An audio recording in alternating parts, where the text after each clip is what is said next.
aussi bas tes pas, sans vraiment m'attendre.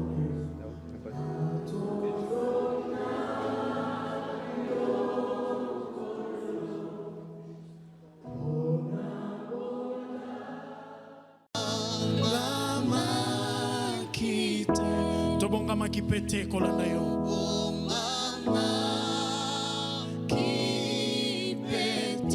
Ta grâce Seigneur Dieu.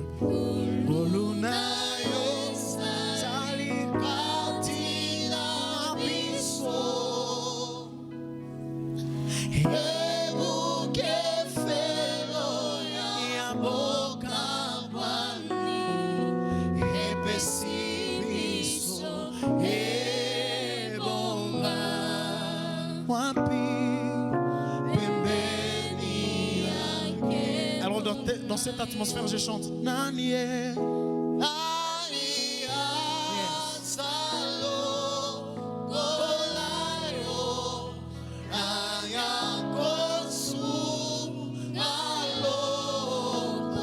que ce matin quelqu'un peut lever ses mains vers le Seigneur?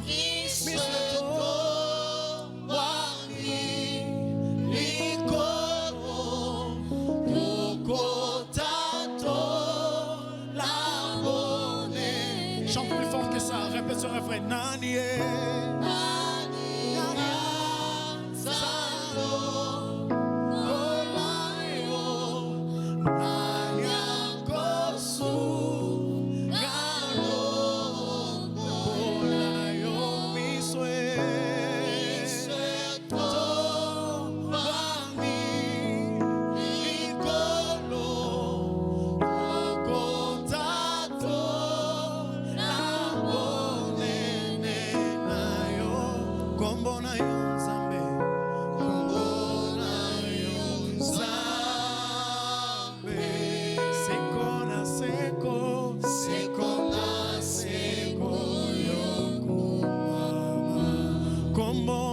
Nzambe kombona yo Nzambe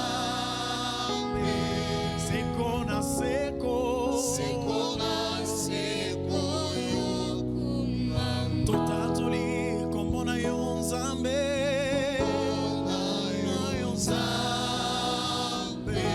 seko na seko yokumama toyembi kombona yo Nzambe.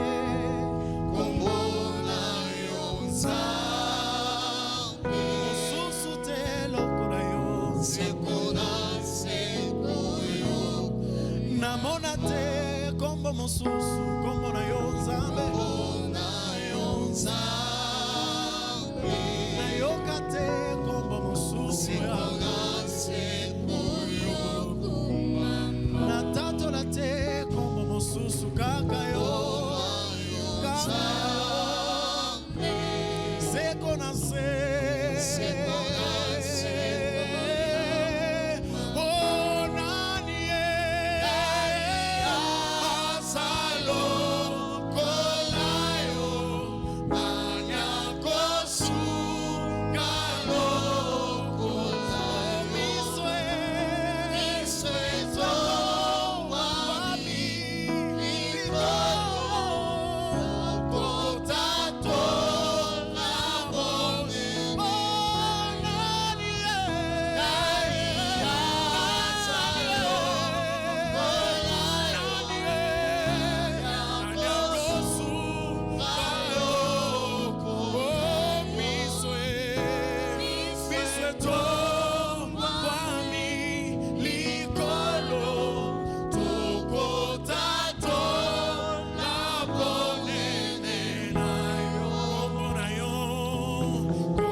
l'œuvre de la croix, tu vas ouvrir ta bouche et commencer à dire quelques mots à Dieu.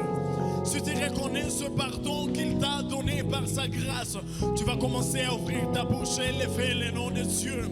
Si tu reconnais où il t'a tiré de la mort, de la maladie, il t'a tiré, il t'a sauvé, commence à ouvrir ta bouche bouche et dire un mot à Dieu. Oui, Père éternel, merci pour tout ce que tu me montres. Tu es digne de recevoir l'adoration, Seigneur Dieu. Tu es digne de recevoir les chants, les cantiques de ma bouche. Parce que, Seigneur Dieu, tu m'as montré grand amour. Merci, Seigneur Dieu, pour le... Par la grâce, Seigneur, pourquoi ne pas élever ton nom?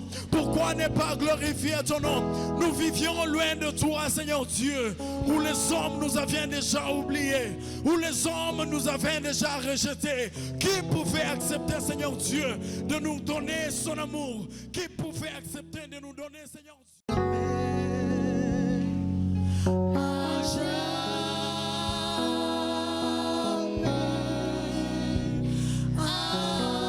Alors je chante Emmanuel. Emmanuel, Emmanuel, Emmanuel, Emmanuel. Tu es le Dieu parmi nous, Emmanuel, Emmanuel, Emmanuel,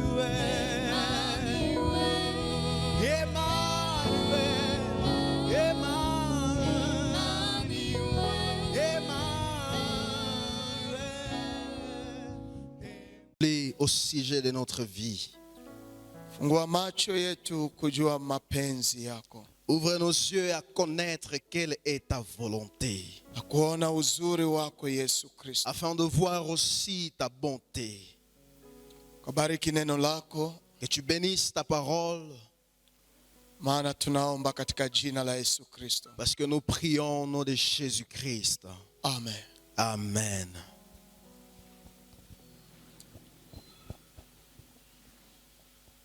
Wapendwa, tunakuwa na furaha sana kuona yale ambayo Mungu amekuwa mwema kwetu. Bien-aimés, nous sommes encore une fois dans la joie de voir ce que Dieu a été pour nous dans sa bonté.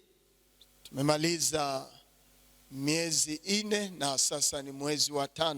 Nous avons fini 4 mois et voici aujourd'hui le 5e. Katika mwaka huu wa 2022. Au sein de cette année 2022. Na namshukuru Mungu kwa sababu ilimpendeza atuelekeze katika mafundisho ya mwezi huu. Il a plu au Seigneur et je bénis le Seigneur parce qu'il a plu que nous puissions encore une fois être orientés dans un enseignement au cours de ce mois. Ndio maana nitakusihi uchukue Biblia yako. C'est ainsi, je vais te demander de prendre ta Bible. Katika kitabu cha Wakolosai sura 3. Dans le livre de Colossiens chapitre 3. Na mstari wake ni ile 12 hadi 17. À partir du verset 12 jusqu'au verset 17. Wakolosai sura 3 mstari wa 12 hadi 17. Colossiens chapitre 3 le verset 12 au 17e verset.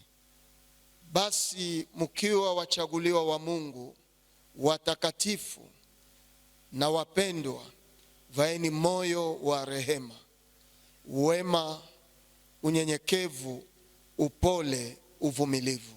Ainsi donc, comme des élus de Dieu saints et bien-aimés, revêtez-vous d'entrailles, de miséricorde, de bonté, d'humilité, de douceur et de patience.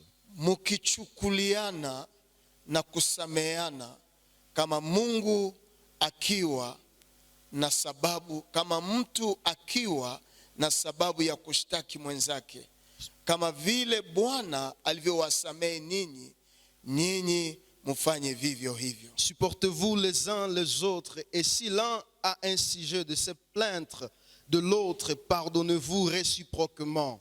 De même que Christ vous a pardonné, pardonnez-vous aussi. Na zaidi ya maneno haya yote, muvae mapendo yaliyo kifungo cha utimilifu. Mais par-dessus toutes ces choses, revêtez-vous de la charité qui est le lien de la perfection. Na salama ya Kristo itawale mioyo wenu, kwa sababu yake muliitwa katika mwili mmoja, tena muwe watu wa kushukuru. Et que la paix de Christ à laquelle vous avez été appelés pour former un seul corps règne dans vos cœurs.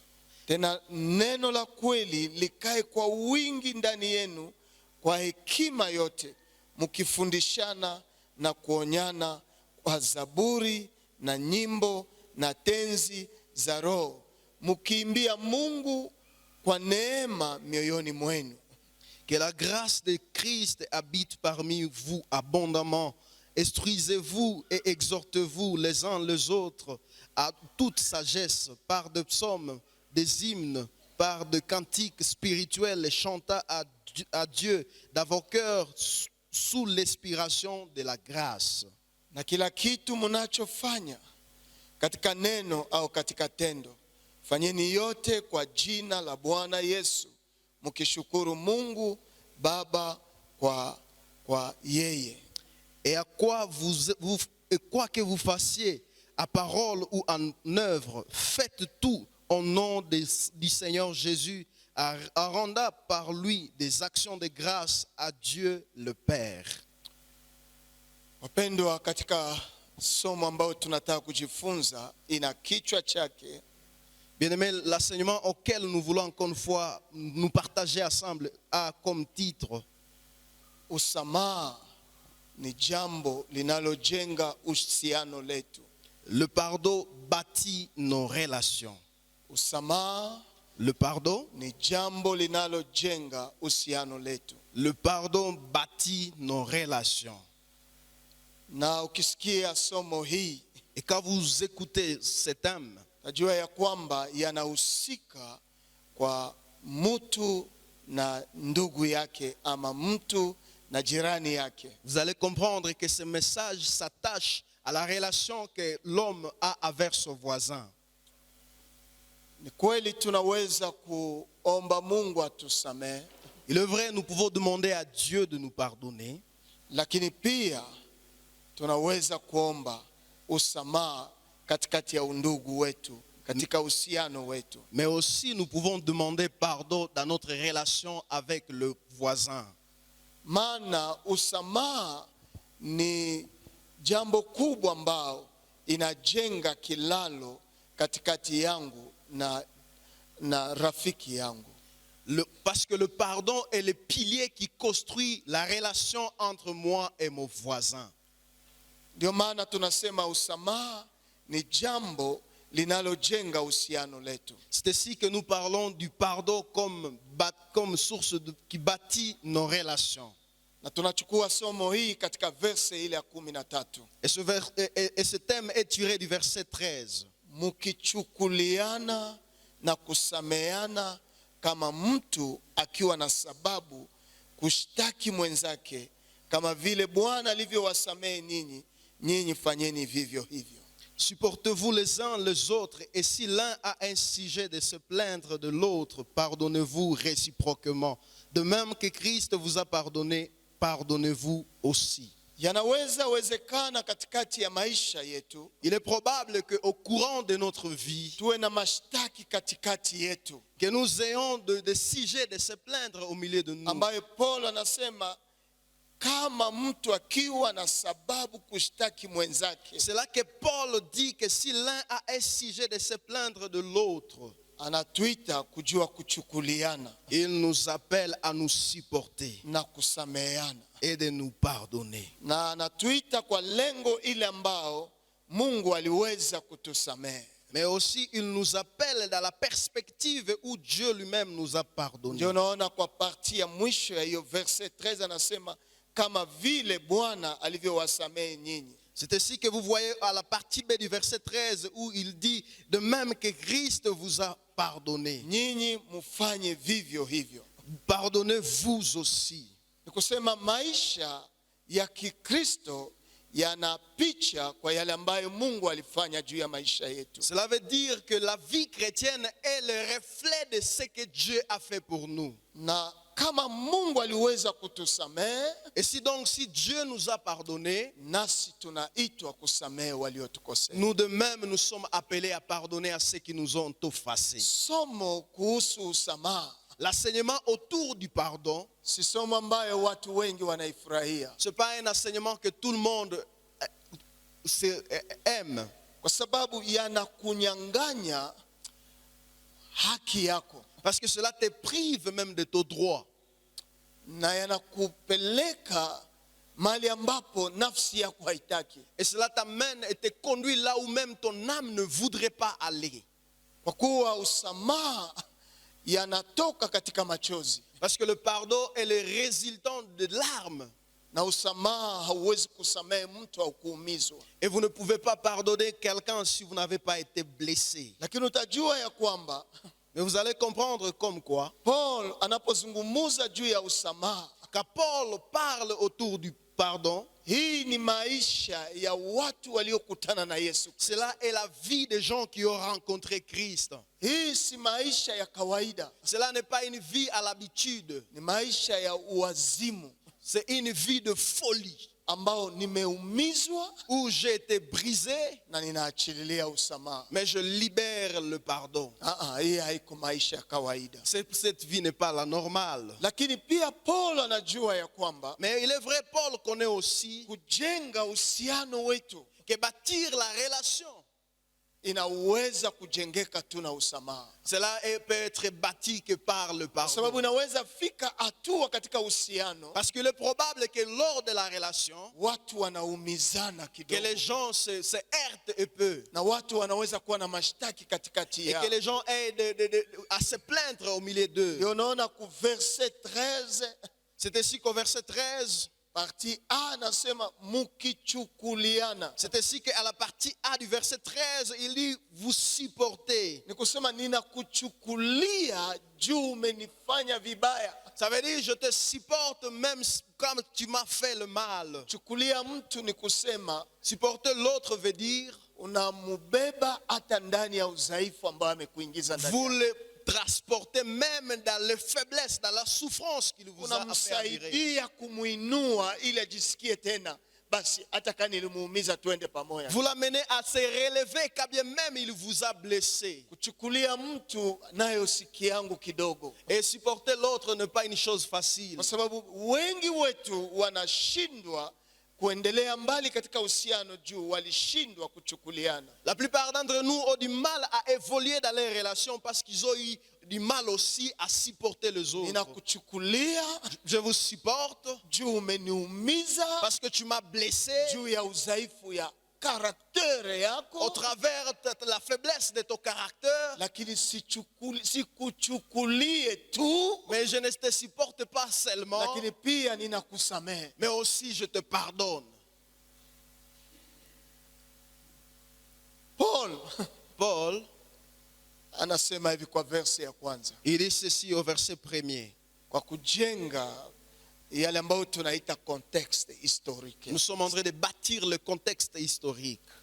Basi mkiwa mmefufuliwa pamoja na Kristo, Si donc vous avez été ressuscité avec Christ, tafuteni maneno yaliyo juu, cherchez les choses d'en haut, bali Kristo yuko où Christ est assis, akiketi mkono wa kuume wa Mungu. assis à la droite de Dieu. Meangalia verse 10, Mais voyez le verset 10. na mumevaa mtu mpya anayefanya upya apate ufahamu sawasawa na mfano wake yeye aliyemuumba. Et ayant revêtu l'homme nouveau qui se renouvelle dans la connaissance selon l'image de celui qui l'a créé.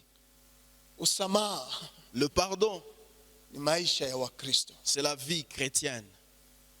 na kama ukupitia Kalvari Et si tu n'es pas passé par les calvaires, hauwezi kuelewa mafundisho ya usamaha. vous ne pouvez pas comprendre l'enseignement du Maana pardon. ufunuo wa usamaha Parce que la révélation du pardon, tunaipokea katika kuungana na Yesu Kristo, nous la retrouvons, nous l'accueillons au travers la relation que nous nous joignons à na Christ. tunakuwa kiumbe kipya. Et nous devenons une nouvelle Ndio créature. Paulo anasema mkiwa mumefufuliwa pamoja na Kristo, C'est ainsi que Paul dit, si vous avez été vous avez été ressuscité avec Christ, tafuteni maneno yaliyo juu. recherchez les choses d'en haut. Meku verse 10 anapima kutusaidia kuelewa, Mais au verset 10, il nous amène à comprendre, na mumevaa mtu mpya ayant revêtu l'homme nouveau, anayefanywa mpya qui se renouvelle apate ufahamu dans la connaissance, sawasawa na mfano wake yeye aliyemuumba. selon l'image de celui qui l'a créé. Usamaha ni ya watu ambao Le pardon appartient à une catégorie de gens waliovaa mtu mpya, qui ont été renouvelés. na tulivaa mtu mpya kupitia kifo cha Yesu Kristo Et nous avons reçu ces renouvellements au travers la mort de na Christ, kupitia ufufuko wake Yesu Kristo. mais également au travers sa résurrection. Na kazi gani ilipitika ndani ya maisha yetu? Quelle fut l'œuvre qui a été accomplie dans notre vie? Tulifanywa mtu mpya Nous avons été revêtus d'un homme nouveau na tunapata ufahamu yake Mungu. et dans la connaissance de Dieu. Watu wa Ozair, watu wa province orientale, Les gens de la province orientale, l'ancienne province orientale, wanaojua mti mmoja ambao wanaita madame. ceux qui connaissent l'arbre qu'on appelle madame, Ni jina hiyo mti nabeba matunda wanaoita madame ça porte de fruits qu'on appelle madame pale Kisangani. à Kisangani. Kuna muda ambapo hiyo mti inakuwa na majani mengi sana, Il y a un moment où cet arbre porte beaucoup de feuilles. lakini itafikia kiango ingine hiyo mti inakuwa kama imekauka Mais il arrivera une saison où cet arbre paraîtra comme sèche. na majani yote yanaanguka juu Et yake. même les feuilles tomberont. Ukiangalia usipokuwa na taarifa ya kujua, utafahamu ya kwamba hiyo mti inakauka. Si vous n'avez pas la connaissance au sujet de cet arbre, vous croirez que cet arbre vient de sécher. Lakini kumbe ndio wakati ambapo hiyo mti inapata nguvu, Mais alors que c'est le moment par lequel l'arbre est en train de se restaurer. inaumbwa upya Il est en train de se restaurer. na inafanya upya Et il est en train de se renouveler également. ili itoe matunda mengi. Afin de porter beaucoup de fruits. Na wamama wanajua hii, Et les mamans connaissent cela. biologiquement wamama wanajua Du point de vue biologique,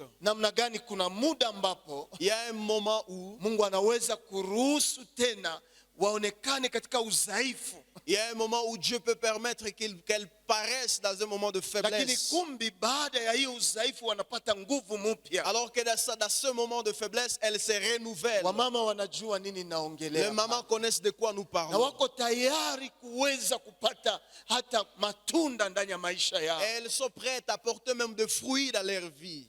Na Paul Et Paul, anasema hii, et les ce qui suit, mkichukuliana vous supportez na kusameana et vous pardonnez. kama mtu akiwa na sababu ya kushtaki mwenzake, Si l'un de vous a un sujet à se plaindre, kama vile Bwana alivyowasamehe de nyinyi, même que Christ vous a ninyi pardonné, fanyeni hivyo hivyo. pardonnez-vous aussi. Nina picha hapa Nous avons une image ici, ya moyo wa mtu ambaye aliumizwa, d'un cœur brisé. na huyu mtu ambaye anaumizwa kwa moyo Cette personne qui est blessée du cœur,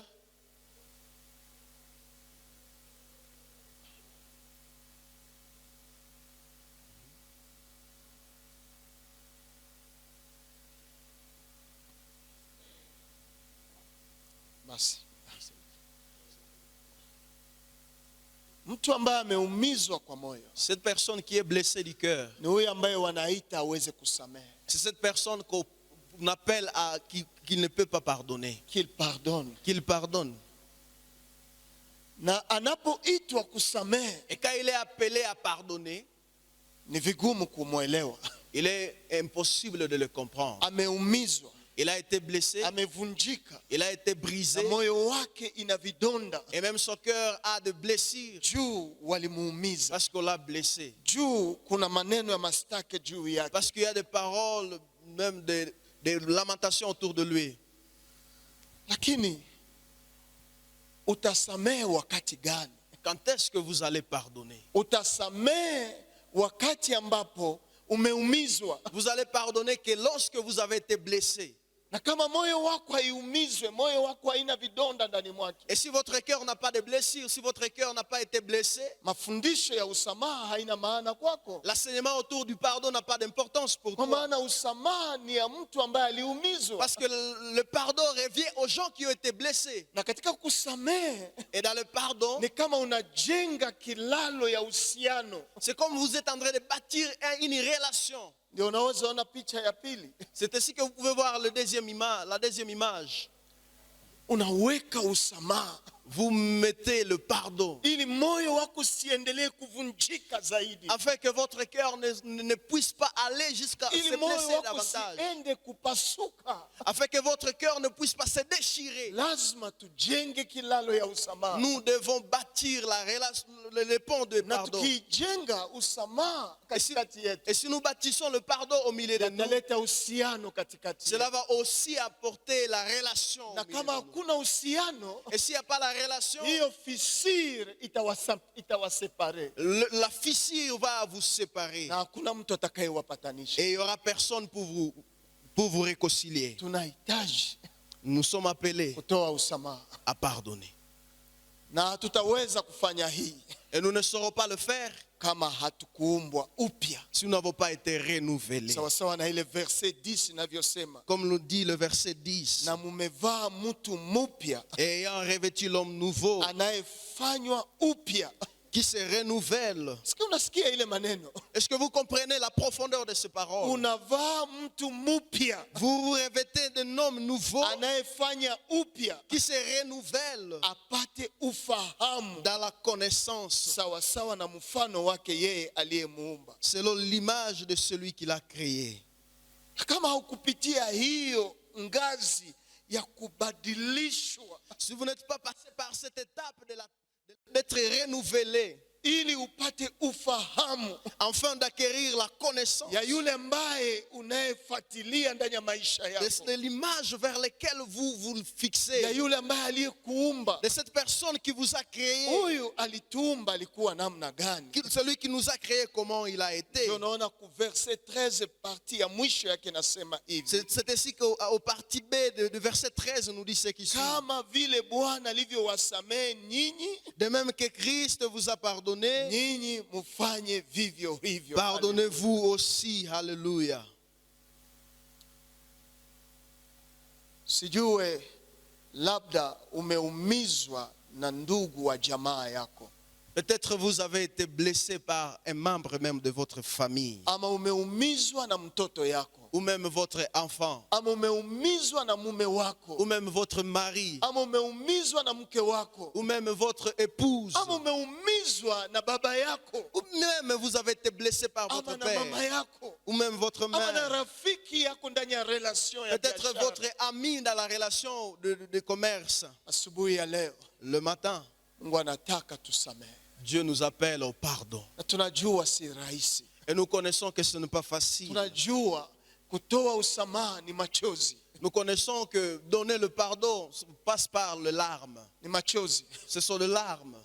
Ukiona mtu anasema nimekusamehe na nacheka, huyo hakukutana na Kalvari, hakuumia ndani ya Si maisha vous yake. voyez quelqu'un vous pardonner en train de sourire, en train de rire, sachez qu'il n'a pas rencontré le calvaire. Hakuna maumivu au kumuumiza hata kidogo. S'il n'y a pas de douleur, il n'y a pas de pardon. S'il n'y a pas de douleur, c'est qu'il ne vous a même pas pardonné. Oui, ce qui ne vous a même pas blessé, C'est qu'il ne vous a même pas blessé. mais le pardon inakuya kwenye ambapo umeshalumia. Le pardon vient là où on a été blessé. Haki yako mtu mwingine anaichukua, Votre droit, quelqu'un d'autre l'a pris. mtu mwingine amekueleza vibaya ndani ya mwingine, Quelqu'un d'autre il vous a parlé mal. amekuchafua kwa ngazi ya juu. Il y a même de médisance, il vous a détruit jusqu'au niveau élevé. Hautaweza kumleta karibu na wewe Vous ne saurez pas les ramener auprès de vous kama hakuna usamaha, s'il n'y a pas le pardon. na kama hakuna usamaha, Et s'il n'y a pas le pardon, maisha yenu yataendelea kuachana siku kwa siku. il y aura une séparation dans votre vie avec lui. Lakini ili ufikie hatua hii ya kuvaa mtu mpya, Mais pour atteindre cette dimension d'être renouvelé, ndio ambayo Paulo anaonesha kwa verse 12. c'est ce que Paul montre au verset Basi 12. mkiwa wachaguliwa wa Mungu, Ainsi donc, comme des élus de Dieu, watakatifu na wapendwa, saints et bien-aimés, vaeni moyo wa rehema, revêtez-vous d'entrailles de miséricorde, wema, de bonté, unyenyekevu, d'humilité, upole, de douceur, uvumilivu. de patience. Hizi ni kazi ambayo tunaipokea kwa kupokea Yesu Kristo. Ce sont le fruit que nous avons par la réception de Christ. Matunda ya rehema yanakuya ndani ya maisha yetu. Le fruit de la miséricorde vient en Maana nous. tumefanya mtu upya. Parce que nous avons été renouvelés. Wema unakuya kaa ndani ya maisha yetu. La bonté vient résider dans notre vie. Unyenyekevu unakuya kaa ndani ya maisha yetu. L'humilité s'associe également. Upole unakuya kaa ndani ya maisha La yetu. douceur s'associe. Uvumilivu inakuya kaa ndani ya Et maisha même yetu. la patience vient dans notre vie. Rehema La miséricorde ni ambao yatakuwezesha kuona uchafu, lakini huruma inaumba ndani ya moyo wako. La miséricorde te fera montrer le faiblesse ou le faiblesse et même, mais le pardon vient à vous. Wema La bonté, ni ile uzuri ambao unaona ambao inastahili kumpatia huyo mtu. c'est la bienveillance que vous voyez que cette personne mérite. Na unyenyekevu Et même l'humilité inakusaidia kuachilia, vous aide à libérer. kwa sababu usamaha Parce que le pardon, ni fruit pia ya unyenyekevu, c'est aussi le fruit de na l'humilité. kuomba usamaha Et demander pardon, ni fruit ya unyenyekevu, c'est aussi le fruit de l'humilité. na kujua kuvumilia mtu, Mais aussi connaître comment supporter les autres. kuvumilia mwenzako Supporter les autres. yanawezekana. C'est possible. Ukiona picha ya Yesu Kristo, Quand nous voyons l'image de Jésus-Christ, utaona namna gani kwa kusamehe. nous allons voir combien par le pardon. Hakusamehe kwa wakati wa furaha. Il n'a pas pardonné au moment de joie. Luka anatuambia hivi, Luc nous dit ce qui suit. Luka sura yake ile 23 Luc chapitre 23 inajaribu pia kutusaidia kuona. nous aide à apercevoir le pardon. Luka 23 Luc chapitre 23 na mstari wake ni ile ya 34 et le verset 34. inasema hivi, Il nous dit ce qui suit. Yesu akasema, Baba uwasamehe, Jésus dit, Père, pardonnez-leur, kwa sababu hawajui neno wanalolifanya. parce qu'ils ne savent pas ce qu'ils font. Na tukijaribu kuona ile picha ya Yesu, Et si nous essayons de voir cette image de Jésus, utaona namna gani? Ukiona namna gani Yesu alipokuwa akisamehe watu, quand vous voyez comment Jésus était en train de pardonner les gens, hakusamehe kwa wakati ambapo haumizwe, il n'a pas pardonné au moment où il n'a pas été blessé. lakini anasamehe kwa muda ambapo ameumizwa, Il pardonne au moment où il est blessé. na ambapo moyo wake inatoa maji, Et même au moment où son cœur fait jaillir de l'eau. wakati ambapo hakuna tena tumaini, Là où il n'y a pas l'espoir. wakati ambapo kichwa yote imejaa na miba, Là où la tête est remplie des épines. wakati ambapo mwili wake yote imepigwa. Là où son cœur a été fouetté. Na Biblia inasema ya kwamba ni wakati ambapo madharau yako juu yake, La Bible dit que c'est au moment où il y a l'humiliation sur sa vie. lakini pamoja na haya yote Mais malgré ces choses, anasema, Baba il dit, Père, wasamehe, pardonne-leur, kwa sababu hawajui neno wanalolifanya. car ils ne savent pas ce qu'ils font. Kitu gani ambayo hauwezi kusamehe? Quelle est la chose que tu ne peux pas pardonner? Wengine hawayafikia hiyo degré ambayo Kristo alifika ndani. Peut-être tu n'as pas atteint cette dimension dans laquelle Jésus s'est retrouvé. Wengine hawayafikia hatua ambao wengine walipitia ndani yake. Peut-être tu n'as pas atteint la dimension dans laquelle les autres ont traversé. Lakini Yesu alipotoa usamaha, Mais quand Jésus a donné le pardon, Mathayo anasema ndani ya Matthieu 27 verset 54, anasema ya kwamba en Matthieu 27, verset 54 nous dit ce qui suit. inasema hivi. Mathayo 27 verset 54, Matthieu 27, le verset 54. basi akida nao waliokuwa pamoja naye wakilinda Yesu, wakati walipoona tetemeko la nchi na maneno yaliyofanyika, wakaogopa sana, wakisema, kweli huyu alikuwa mwana wa Mungu. Haleluya. Les centurions et ceux qui étaient avec lui pour garder Jésus Ayant vu les tremblements de terre et ceux qui venaient d'arriver, furent saisis d'une grande frayeur et dirent, assurément, cet homme était le Fils de Dieu. Kweli huyu alikuwa mwana wa Mungu. Assurément, cet homme était le Fils de Hata Dieu. kwa wakati wetu Même à notre époque, kuna watu wanataka waone hiyo uzuri wa il y a des Mungu, gens qui aimeraient voir la bonté kuona de Dieu. upendo wa Mungu ambao tunaitoa kwa Ils wengine, aimeraient voir l'amour que nous produisons envers upendo les wa autres. usamaha ambao tunatoa kwa wengine, L'amour du pardon que nous donnons aux autres. iwasukume kuona Mungu kweli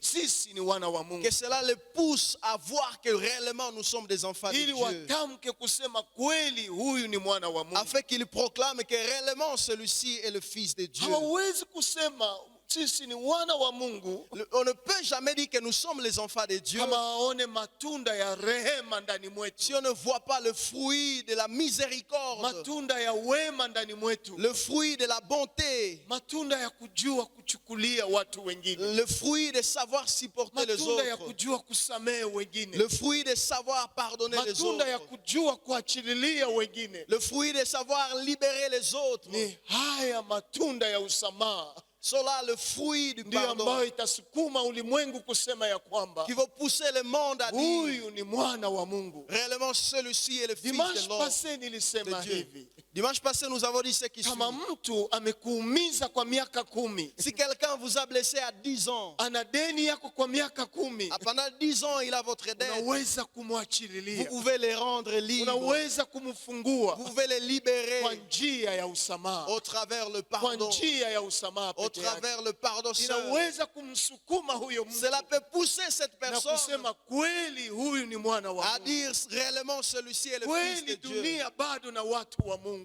Réellement le monde a des enfants de Dieu. Hapana, Non, usamaha wa kweli le vrai pardon inatoka ukitoa machozi ndani ya vient moyo quand wako. vous êtes en train de pleurer. Nani amekuumiza? Qui vous a blessé, Samehe. pardonnez.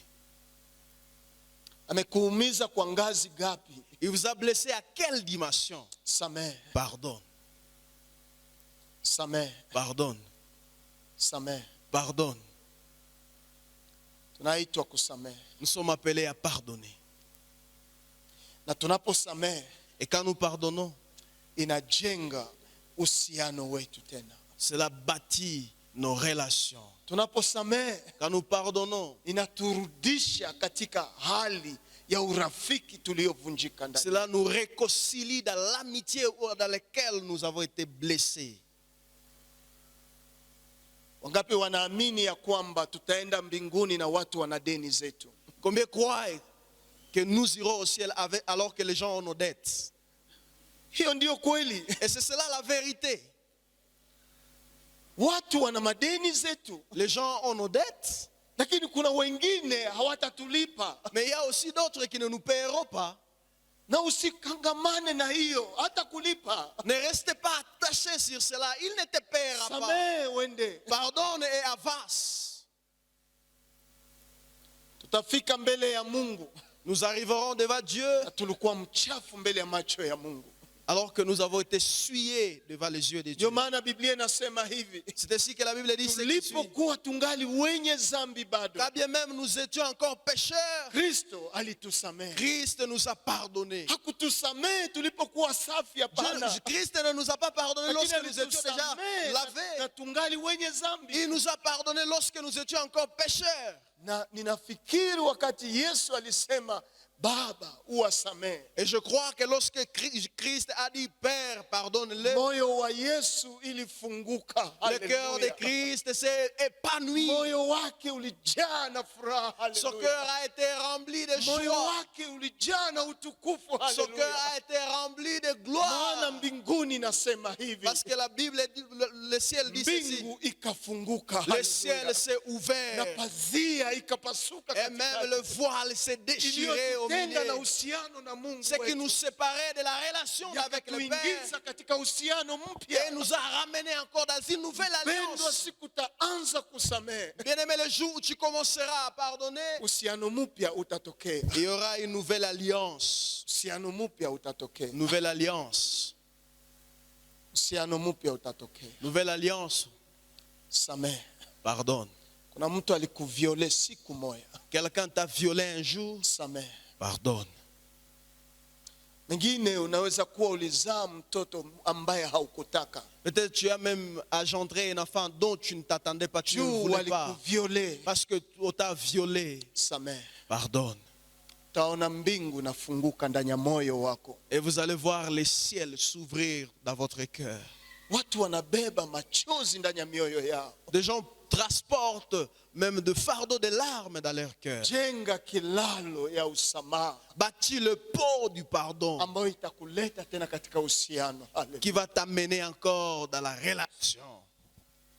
Ndio maana mpendwa, C'était si bien aimé. ukiangalia verse 14 ya Wakolosai sura 3, Quand vous voyez le verset 14 de Colossiens chapitre 3, inasema hivi: il nous dit ce qui suit. na zaidi ya maneno haya yote muvae mapendo, Mais par-dessus toutes ces choses, revêtez-vous de la charité, yaliyo kifungo cha utimilifu. qui est le lien de la perfection. Upendo, La charité. upendo La charité. tunahitaji kuivaa Nous avons besoin d'un kwa vêtu. watu waliotuumiza. Pour les gens qui nous ont blessés, Wanangoja upendo ils wetu. attendent de nous l'amour. Angalia matokeo ambayo yatafatana nyuma ya kusamehe. Voyez les conséquences qui vont jaillir après le pardon. Verse 15 nasema, Le verset 15, na il est dit, salama ya Kristo itawale mioyo yenu, kwa sababu yake muliitwa katika mwili mmoja, tena muwe watu wa kushukuru. Haleluya. et que la paix de Christ à laquelle vous avez été appelés pour former un seul corps règne dans vos cœurs et soyez reconnaissants. Salama ya Kristo La paix de Christ itatawala maisha yetu va régner dans nos vies na kujenga utimilifu wa mwili mmoja ambao tumeitwa ndani yake. afin de former un seul corps dans lequel nous avons été appelés. Tunaweza haya kwa ajili ya nini? Nous réussissons cela pourquoi? Verse 17, Le verset 17. na katika kila munachofanya, Et à quoi vous fassiez, katika neno à au parole, katika tendo, en œuvre, fanyeni yote kwa jina la Bwana Yesu, faites tout au nom du Seigneur Jésus, mkishukuru Mungu Baba kwa yeye. Haleluya. à rendre par lui des actions de grâce à Dieu le Père. Yote tunayoyafanya Tout ce que nous faisons, tunayafanya kwa jina lake. nous le Haleluya. faisons à son nom. Alléluia. Tunayafanya kwa jina lake, Nous le faisons à son nom, ili tumshukuru Mungu Baba wetu. afin de remercier, de rendre gloire à Dieu. Ndio maana mpendwa, kwa mwanzo nilitangulia nikikwambia, C'est ainsi qu'à l'introduction, bien-aimés, nous avons dit ce qui suit. usamaha ni asili ya Mungu. Le pardon, c'est un des caractères de Dieu. Maana Paul alisema kama vile Bwana alivyowasamehe ninyi, C'est ainsi que Paul a dit, comme Christ vous a aussi pardonné, nanyi fanyeni vivyo hivyo. vous aussi faites de même. Hii ni ile ambayo tunaona ndani ya Mathayo C'est ce que nous voyons à Matthieu, sura yake ya 6, à Matthieu chapitre 6, verse yake ni ile ya 12. le verset 12. Inasema hivi: Il nous dit ce qui suit. utusamehe deni zetu Pardonne-nous nos kama offenses, sisi vile vile tunavyosamehe wadeni wetu. comme nous aussi nous pardonnons à ceux qui nous ont Verse offensés. 14, Le verset kwa 14. sababu kama nyinyi mnasamehe watu makosa yao, Car si vous pardonnez aux hommes leurs offenses, Baba yenu ya mbinguni atawasamehe nyinyi vile votre vile. Père céleste vous pardonnera aussi. Lakini kama nyinyi hamsamehe watu makosa yao, Mais si vous ne pardonnez pas aux hommes, Baba yenu hatawasamehe nyinyi makosa yenu votre vile vile. Père ne vous pardonnera non plus vos offenses. Hii ni mafundisho ya maombi juu ambayo Yesu alifundisha watu. Ceci est l'enseignement sur la prière dont Jésus a enseigné à ses disciples. Tunaweza kuambia Mungu atusamehe, Nous pouvons dire que Dieu nous pardonne, lakini yawe kwa meme dimension ambayo na sisi tunaweza mais samehe cela est watu. le reflet de comment nous aussi nous pardonnons Na les kama autres. maisha yetu haivae rehema ya usamaha, Mais si notre vie ne porte pas la miséricorde du pardon, nasi hatuwezi kupokea rehema ya nous usamaha. aussi nous ne recevrons pas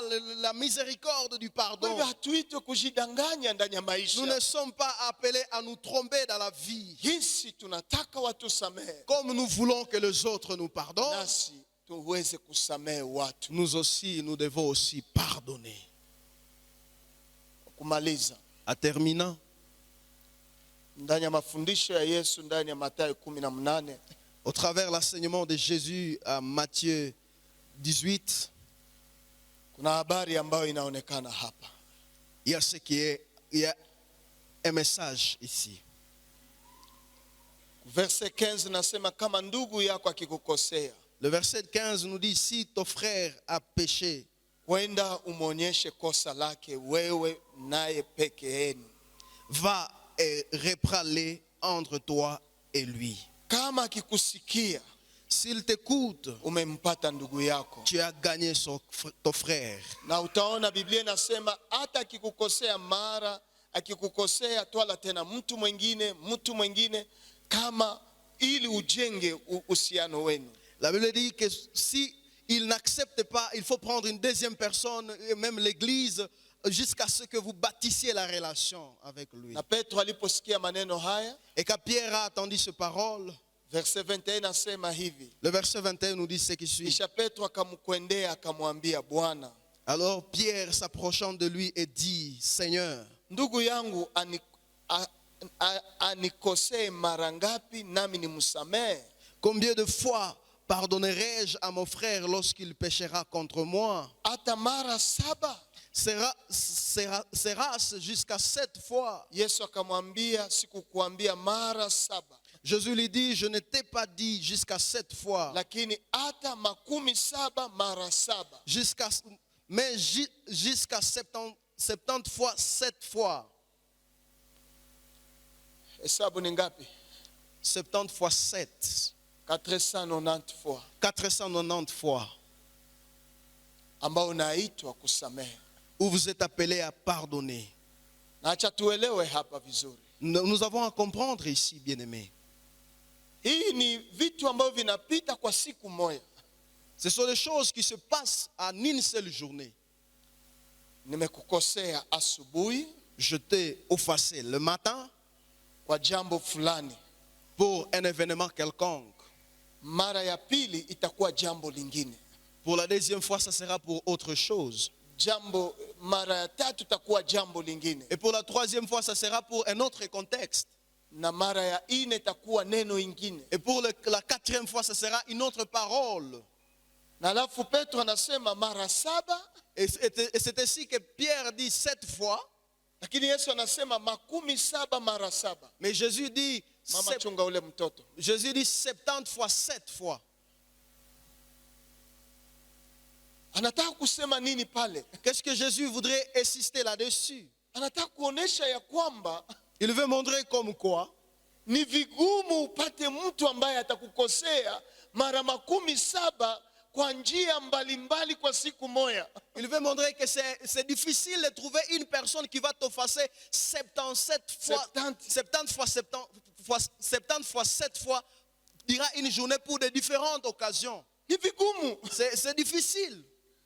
Acha tuende kwa hesabu ya Petro Allons dans les calculs de Pierre ya mara 7. où il parle de 7 fois. Na kama uko hapa ukiwa mwaminifu nitakusi unyoshe mkono Si juu. vous êtes ici et que vous êtes fidèle, je vais vous demander de lever votre main.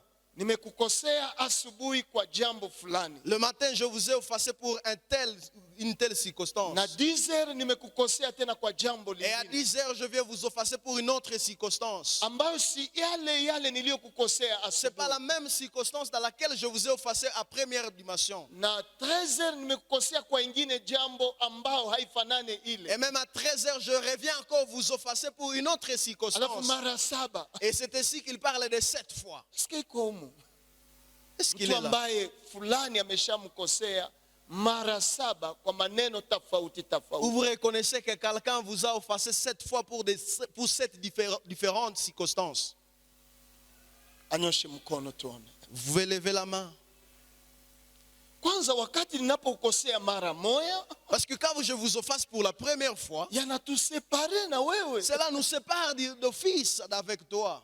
Alafu tena ninaenda ongeza kwa hiyo siku ninakosea tena. Et alors, encore, je reviens pour la même journée vous offenser. Yesu anataka kutuita katika moyo wa kila dakika, kila sekunde kuweza kusamehe. Ici, Jésus veut nous appeler à cette dimension où à chaque seconde, à chaque circonstance, nous pouvons pardonner. Ya kwamba mioyo yetu yangevaa usamaha.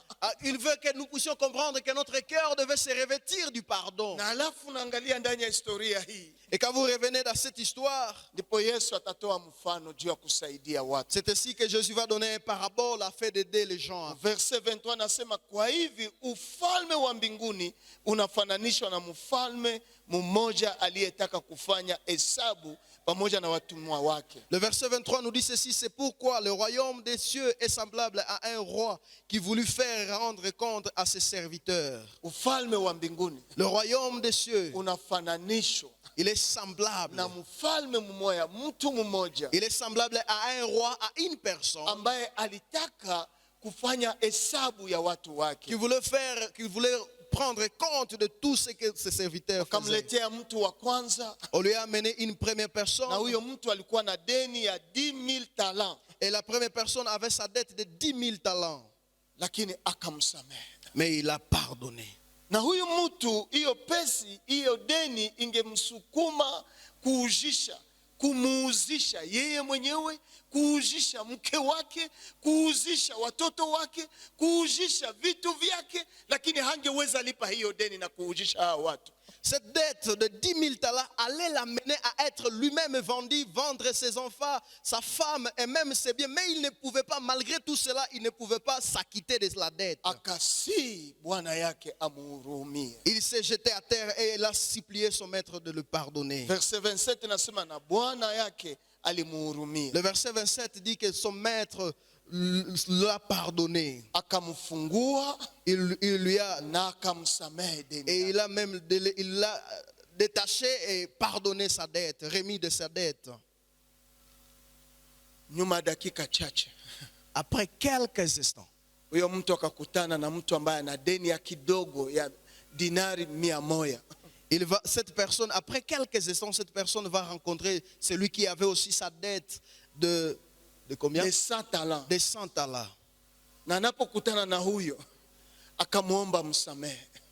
Et cette personne qui lui devait ça dernier va aussi lui demander le pardon. Lakini hakuweza kumsamehe. Mais la personne n'a pas su le pardonner. Akamtupa kwenye jela. Il l'a emprisonné. Na Yesu akafunga akasema hivi. Et Jésus va conclure à disant Verset 35. au verset 35. Hivi vile vile Baba yangu ya mbinguni atawafanyia nyinyi kama nyinyi msiposamehe katika mioyo yenu kila mtu ndugu yake. C'est ainsi que mon Père céleste vous traitera si chacun de vous ne pardonne à son frère de tout son cœur. Mara ngapi mtu ana deni yako? Combien de fois quelqu'un a votre dette? Na ni deni ya gharama ya juu sana. Et cette dette a une grande valeur. Tuache lugha ya deni. Laissons le langage de dette. Kuna mtu alikukosea kwa gharama ya juu sana. Quelqu'un vous a blessé à une plus grande dimension. Lakini mwingine amekukosea kwa gharama ndogo sana. Et il y a quelqu'un d'autre qui vous a blessé à une petite dimension. Huyo wa gharama kubwa alikusamehe. Mais cette personne à une grande dimension, lui vous a pardonné. Lakini huyo gharama ndogo tu juu alikusema. Mais parce qu'il y a celui qui il a fait la médisance autour de vous. Na limoya roho yako napanda juu. Et d'office, votre cœur s'éclate. Na hata mara ingine urafiki yenu umebomoka. Et même parfois, votre amitié s'est brisée. Lakini unasahau ya kwamba Mais vous oubliez comme quoi, kuna yule ambaye alikusamehe kwa gharama ya juu. il y a quelqu'un d'autre qui vous a pardonné pour une grande faute.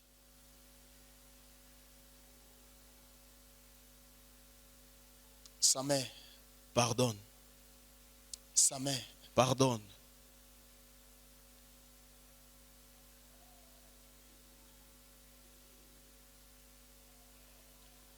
Ni rahisi kungoja usamaha, C'est facile d'attendre le pardon, lakini pia tunaitwa kupana usamaha. mais aussi nous sommes appelés à donner le pardon.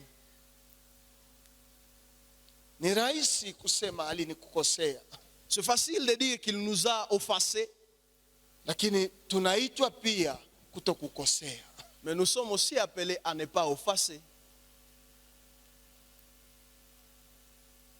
Ni rahisi kujiproteger, C'est facile de se protéger. tusamehe deni yetu, Pardonne nos offenses. lakini tunaitwa pia kama vile tunavyosamehe. Mais nous sommes aussi appelés à dire comme nous pardonnons. Tunaitwa kuproteger wengine gizi tunataka watu Nous protege. devons aussi protéger les autres comme nous voulons qu'on nous protège également. Yanawezekana C'est possible. kwa sababu kama tulipitia ufufuko wa Yesu Kristo Parce que si nous avons rencontré la résurrection de Christ na tumevaa mwili mpya, et que nous avons été revêtis d'un homme nouveau tumekuwa mtu mpya, et que nous sommes devenus un homme nouveau, yanawezekana. c'est possible. Tena leo ninakuita Encore ce matin, je t'appelle. mtu ambaye iko ndani ya moyo wako, Cette personne qui est dans ton cœur, amekuumiza, qui vous a blessé, msamehe, pardonne. msamehe. Pardonne-les. Ndio maana Yesu alisema acha sadaka yako, C'est ainsi que Jésus a dit, laisse ton offrande. uende upatane na adui yako Commence d'abord à te réconcilier avec ton na huyo ennemi, mstaki wako, avec les plaignants. kisha ukiwa utoe sadaka. Puis reviens offrir. Ukisomo hii ya Yesu, Dans cet enseignement de Jésus, nani angekuya kuibada? qui pouvait venir au culte? Je, hatungefanana na wale ambao walikuwa na majiwe kumikono? Est-ce que nous ne serions pas comme ceux qui avaient des pierres à leurs mains? Na alafu kila mmoja anaanza kuiangusha Et après, chacun d'eux commence à le faire tomber na kurudi nyuma. et à retourner derrière.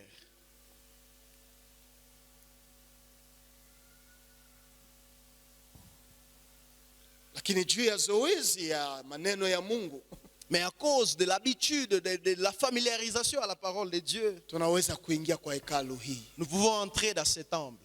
Lakini Mungu ambaye anaona mioyo yetu Mais le Dieu qui voit nos cœurs na mablesire yenye tuko nazo et combien de blessures nous avons dans ambao nos cœurs, tumeshindwa kufungua watu, c'est dont nous avons échoué à libérer les gens. tunafanya sambla kwa ibada. Et nous faisons semblant dans les cultes. Mwache mwezi huu wa tano Laissons que ce mois, ce 5e mois, uwe mwezi wa kuachililia watu. soit un mois où nous allons libérer les gens. Asubuhi ya leo nilipata ushuhuda ambayo inanijenga na nikimalizia pale. Le matin, j'ai eu un témoignage qui m'a aussi fortifié. Kuna mtu ambaye ndani ya jamaa yao Il y a quelqu'un qui, dans sa famille, baba yake alifanya inventaire akaona ana deni nje ya $300,000. il y a quelqu'un dont dans sa famille, son père a fait l'inventaire et il a réalisé qu'il a une dette de $300,000. Na akasema ninakupatia hii kaye na majina haya yote, Et il lui a dit, je te donne ces cahiers avec tous ces noms. uende fanya recouvrement ya hii majina yote, Va faire le recouvrement de tous ces noms. na ukipata ngapi ikusaidie na wewe uendelee. Si vous trouvez combien, cela va vous aider aussi à aller de l'avant. Akaikala ku biro yake akaanza fanya hesabu, Il s'est mis dans son bureau et il a commencé à calculer. anaona huyu mimi namjua, huyu adresse anatudevoir autant, anatudevoir autant. Il réalise que celui-ci, je le connais, celui-ci, je connais. Il connaît même les adresses. Il Yote nous doit ikakuwa ceci. $300,000. Et après les calculs, il a compris que c'était $300,000. Akaanza kuwatembelea. Et il a commencé à les visiter. Alipofika fasi ya kwanza, Et quand il est arrivé à la première parcelle, anakutana mtu na deni hawafananane. quand il regarde la personne avec la dette, il n'y a pas de corrélation. Na taarifa ambayo anakutana pale, Et l'information qu'il rencontre, dans inabidi cette yeye famille, ndio atoe yenye kono mfuko c'est à awapatie. lui de donner ce qu'il a pour aider cette famille. Akafika nyumbani akazima, Quand il arrive à la maison, il supprime le nom. akaenda kwa mtu wa pili, Quand il arrive à la deuxième personne, akakutana mwenyewe alikuwa atafuta ameshakufa. quand il rencontre que la personne dont il est venu chercher n'est plus, il est mort. lakini mama mjana ambaye iko pale hawezi weza, Mais il y a une veuve qui ne peut pas réussir. akazima, Il a aussi akaenda exprimé. kwa sehemu Il ingine, est parti pour la troisième. akakutana tu ni mambo ya kilio na kilio na Et kilio. il a rencontré des lamentations, de remords. Akaniambia hivi, Et il a dit ce qui suit. mchungaji, Pasteur, nilipochunguza ile kaye quand je contemplais ce ya cahier 300,000 dollars, de 300 000 $, wote nimewazima tout, wote. tout le monde, j'ai Hakuna supprimé. hata mtu mmoja alinipa $1. Il n'y a personne qui m'a donné $1. Mwisho ni kuwazima, La solution était de les supprimer. ili nami nikikufa Pour que moi aussi, lorsque je mourrai, watoto wangu wasikamate ile kaye na kutembea pour que nayo. mes enfants ne prennent pas ce cahier et commencer à déambuler avec. Kama tuyafikia ile hatua, Si nous n'avons pas atteint cette dimension, hatuyamjua Mungu. nous n'avons pas connu Christ. Lazima watu waseme huyu ni mwana wa Mungu. Que les gens disent, Meme kuma droit zetu que tunazipoteza. les gens disent que nous sommes des enfants de Dieu, même pour nos droits, quand nous les perdons. Una watu ngapi wana madeni yako? Vous avez combien de personnes dans vos cœurs qui ont vos dettes? Hakuna insistance ambayo Roho Mtakatifu anafanya bila sababu. Il n'y a pas une insistance où le Saint-Esprit insiste sur une chose sans avant. Ni kusema kuna jambo, C'est parce que peut-être il y a une chose. samehe, Pardonne, samehe. pardonne. Kwenda pasula ile agenda haina maana. Va déchirer cet agenda. Ça n'a pas d'importance. Mungu awabariki. Que Dieu vous bénisse.